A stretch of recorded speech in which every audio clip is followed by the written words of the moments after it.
बिस्मिल्लाहिर्रहमानिर्रहीम। अस्सलाम वालेकुम व्यूअर्स, मैं हूं शहजाद दवान और आप देख रहे हैं आपका अपना यूट्यूब चैनल ASA TV हक सच की आवाज़ के साथ।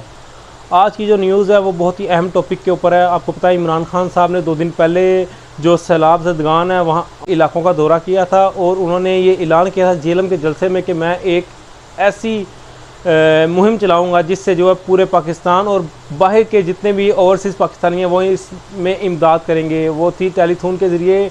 अभी तक 2 घंटों के दौरान इमरान खान साहब ने तकरीबन जो है ना 150 करोड़ रुपये जमा कर ली है। तो अभी बहुत टाइम पड़ा है, इंशाल्लाह इससे ज़्यादा रकम जमा हो जाएगी। तो जो कि सैलाब ज़दगान जैसे राजनपुर है, KPK में स्वात का इलाका, दीर के इलाके में जो तबाहकारियाँ हुई हैं सैलाब की वजह से, जो कि लोग जो है घरों से महरूम हो गए हैं, खुराक से महरूम हो गए हैं और इमदाद की जाएगी उनको अपने पाँव पे खड़ा किया जाएगा। ये बहुत ही बड़ा इकदाम है। आज बहुत से बड़े न्यूज़ चैनल के एंकर्स जो हैं इमरान खान साहब के साथ मौजूद थे जब ये इमदाद जमा की जा रही थी।